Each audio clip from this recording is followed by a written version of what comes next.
Oui, ça va être une journée du Jarl. Hein. Après tout, entre confrères vikings, j'ai envie de te dire, voilà quoi, on est du même bord. Viking, pas politique. Hein, moi, je vote pas. De toute façon, j'en ai rien à foutre. Je vous laisse gérer. Je vous laisse gérer. De toute façon, il y en a pas un pour rattraper l'autre dans ce foutu pays de merde au niveau politique. Donc, on apprend que ça y est, les choses illégales vont être interdites. Mais juste pour un court laps de temps. Les free parties illégales sont illégales, hein, vont être interdites pendant un petit moment.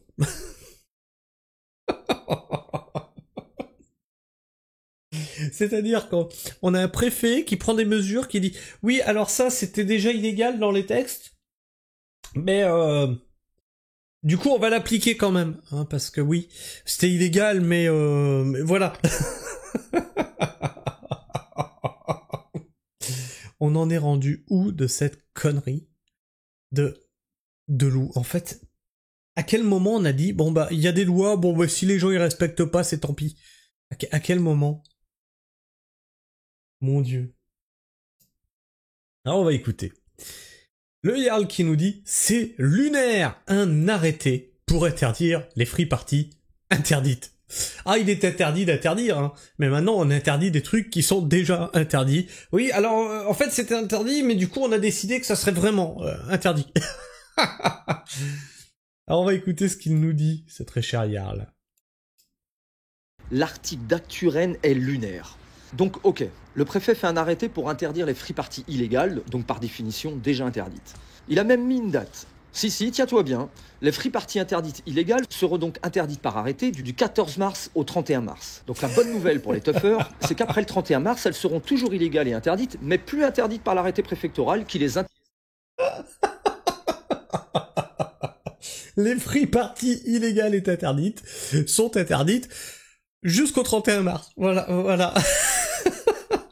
Et après, les free parties illégales et interdites ne sont plus interdites. Ouais, c'est bon. Interdit durant 15 jours. Je sais, ça prête à rire. Mais ce qui me rassure dans le communiqué du préfet, et ce qu'aucun média de gauche n'a rappelé durant ma cabale, c'est qu'il est conscient que ces événements emmènent la prolifération des consommations et la vente de produits stupéfiants. Je le cite pour ceux qui n'ont pas lu l'article. Voici pourquoi il a fait un arrêté pour interdire les fêtes illégales interdites. Face au risque de troubles à l'ordre public et face au risque sanitaire que représente ce type de regroupement, du fait de la consommation massive de stupéfiants constatée lors de ces rassemblements non déclarés. Monsieur le préfet, tout d'abord, merci d'interdire ces fêtes interdites, car évidemment, au-delà des utilisations catastrophiques et dramatiques pour nos jeunes qui n'ont plus du tout de garde-fou sur ce sujet, j'en parle longuement dans mon livre qui vient de sortir, car c'est un vrai sujet de société que je dénonce et qui visiblement n'interpelle absolument aucun homme politique. Il y a également la vie des riverains, terriblement touchés les nuits où ces fêtards décident de s'installer à côté d'eux. Les riverains, eux, ils n'ont rien demandé. Ils veulent juste dormir la nuit. Ils veulent juste qu'on leur foute la paix car ils ont bossé la veille. Tout simplement, ils veulent se reposer le week-end. Car ok, bon, pour cacher le vrai problème, j'ai été la cible de toutes les attaques et toutes les diffamations possibles que j'ai acceptées pour le moment sans broncher. Évidemment sous le conseil de mon avocat qui fera tout le reste et ne va épargner aucun youtubeur, aucun tiktoker, mais également aucun profil de compte qui par des commentaires ou des vidéos ont pu me salir ou me menacer. Ça aussi c'est illégal et les procédures vont suivre. Mais j'espère que le stagiaire de Manon Aubry elle-même, Antoine Léaumont, tout ça, sera aussi devant les tribunaux. Pas du stream. Tu la laisses ta vidéo, hein? On va rire. Mais bon.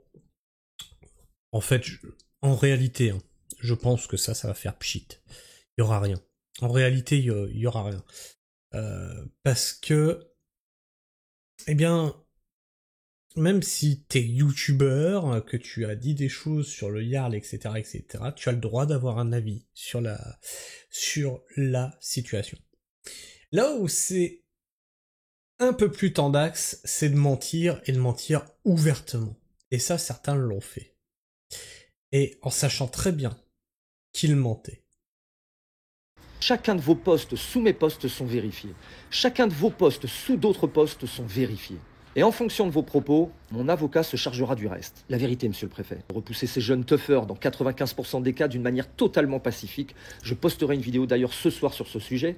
Je voudrais comprendre, on voudrait comprendre, comment une fête pareille a pu s'installer. Comment aucun policier n'a pu l'arrêter. En plein centre-ville, du jamais vu. Monsieur le préfet, aucune patrouille n'a vu l'attroupement se faire avant. Vraiment, personne n'a été alerté en amont qu'un regroupement illégal très important était en train d'opérer derrière la boîte. Vraiment. Je sais pas moi, 1 heure avant, 2 heures avant, aucun membre de la police, aucune patrouille n'a vu un attroupement bizarre, illégal. C'est ça qu'on veut tous savoir, monsieur le préfet. Toutes les histoires du Yarl qu'on a pu entendre ne sont là que pour éviter de parler du vrai problème. Personne n'est dupe. Monsieur le préfet, durant 3... C'est ça. En fait, ils se sont acharnés sur le Yarl, c'est ce que je vous ai dit dans la vidéo précédente, tout en omettant de dire que ce qu'ils ont fait était totalement dans l'illégalité. Ils n'étaient pas censés se trouver là. 3 années, mon équipe et moi avons vécu des trucs de dingue sur cette dalle qui était un vrai coupe-gorge avant mon arrivée. Entre les dealers et les MNA qui pétaient la tronche, au moindre jeune qui refusait de donner son portable. D'ailleurs, si ça vous intéresse de comprendre la vraie situation de ce lieu, je vous invite à lire mon livre. Il est prémonitoire, malheureusement, et je m'en serais vraiment bien passé. Tout est dedans. Des milliers de jeunes et moins jeunes rennais peuvent en témoigner. Nous avons rendu ce lieu pacifique et serein. Plus de vendeurs de drogue, plus de voleurs violents. Tout était parfait.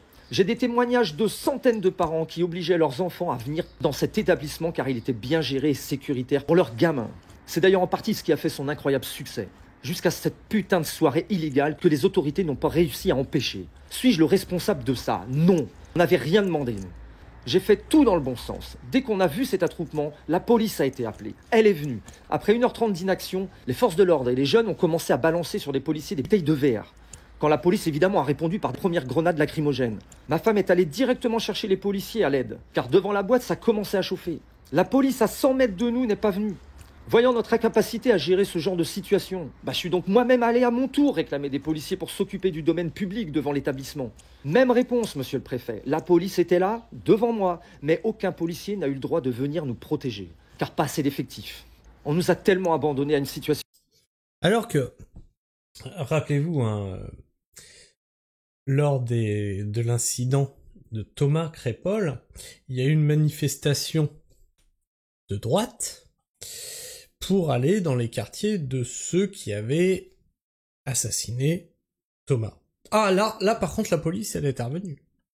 La police est intervenue très vite d'ailleurs, et aidée par les jeunes des quartiers. Qui allait par évidence nous échapper. D'abord, sachez que je suis un fervent défenseur des FO, depuis toujours. Je milite pour que ces hommes et ces femmes soient respectés, soient aimés auprès de nos jeunes. Je comprends parfaitement tous les problèmes que rencontre ce service d'État, et même cet événement ne me fera pas changer d'avis. Les policiers et les gendarmes font un travail remarquable avec si peu de moyens. Mais cette putain de soirée-là, ils n'ont pas été là quand on leur a demandé de l'aide. Mais malgré tout ça, aucun blessé du côté des jeunes, aucune ITT, et aucun... Oui, ils n'ont pas été là quand tu leur as demandé de l'aide. Pourquoi? Et pourquoi sur les manifestations de droite sur la mort de Thomas, ils ont agi? En fait, ils ne décident pas d'eux-mêmes. Ils ont des ordres. Là, les ordres étaient de ne rien faire. Parce que bobos de gauche. Voilà. C'est des mecs de gauche, ils ont des parents bien placés. Ah oui, la gauche, la fameuse gauche, hein. Ils peuvent critiquer la droite et dire qu'à droite, ils ont du pognon, etc., etc. C'est marrant parce que quand tu tombes sur des mecs de gauche, ou des filles de gauche, c'est étonnamment des filles et des fils de bourgeois. C'est bizarre, c'est rigolo. Donc, on touche pas parce qu'il y a papa, maman bien placé. Hein? Ou c'est peut-être le stagiaire de Manon Aubry, par exemple, si jamais tu interviens. Attention, il y a des répercussions pour ma carrière à moi. Le supérieur va leur dire. Enfin, il le dit pas, mais il le pense. Dans la police comme ailleurs, les supérieurs sont des carriéristes. Aucun de nos clients blessés non plus, et c'était pour nous l'essentiel. Protéger ceux qui nous font confiance. J'aurais tellement aimé que cette soirée-là, la police nous protège comme méga ont su protéger nos clients. J'ai d'ailleurs plein de témoignages là-dessus. Mais c'est comme ça, l'histoire est faite, les commentateurs sont là pour commenter. Une chose est sûre, c'est que si nous avons fauté, nous ne sommes pas les seuls. Tout le monde doit expliquer comment on s'est retrouvé dans cette situation. C'est-à-dire faire le travail de la police, celui qu'on n'aurait jamais dû faire, car nous ne savons tout simplement pas le faire. Alors juste pour qu'on prenne au moins l'essentiel. La police que nous avons appelée, je le rappelle, aurait-elle pu gérer ça autrement? Pire, avait-elle eu connaissance de cet attroupement 1 ou 2 heures avant? C'est ça la vraie question. Car finalement... Non, oui, il y a eu beaucoup de choses qui ont dysfonctionné. Ce soir-là, il y a eu énormément de choses qui ont dysfonctionné, à se demander si ce n'était pas voulu, justement, pour le mettre dans la sauce. On peut se poser la question. peut se poser la question.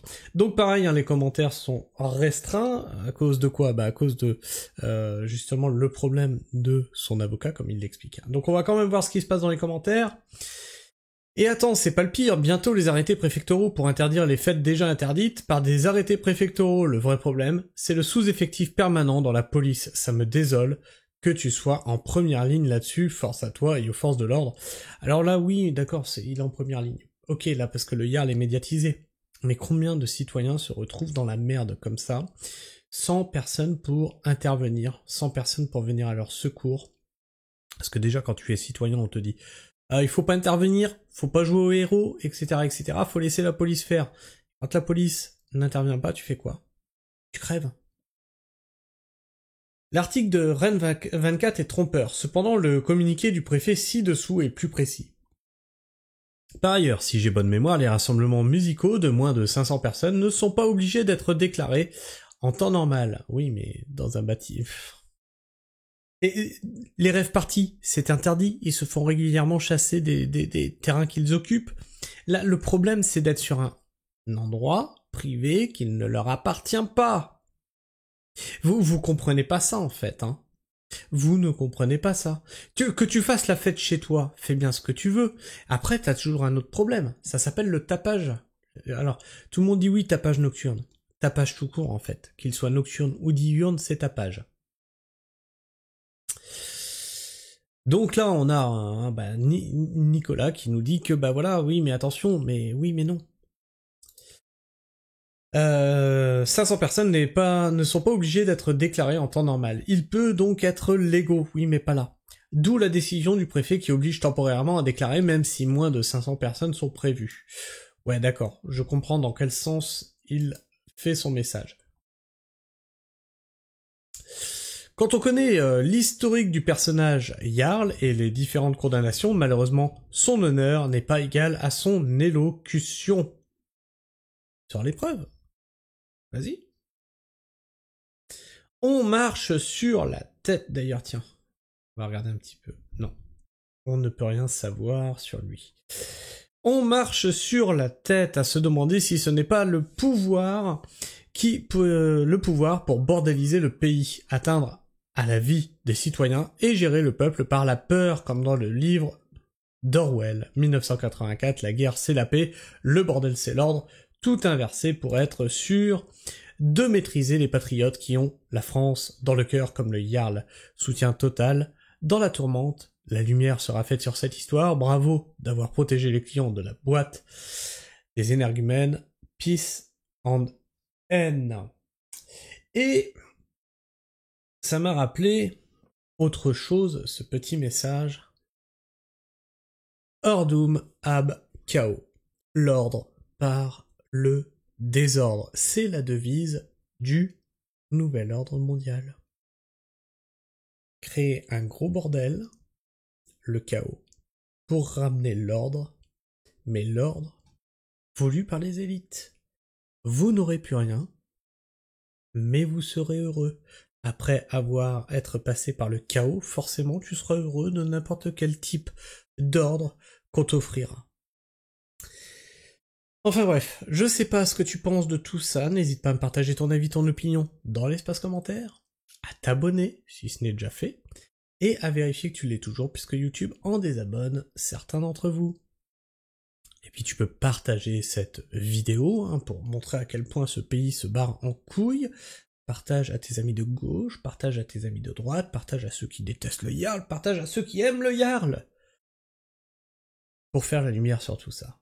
Et puis tu peux liker cette vidéo, ça m'encourage à continuer le travail d'information que je fais sur cette chaîne, et ça lui permet d'être plus mis en avant dans les algorithmes de YouTube.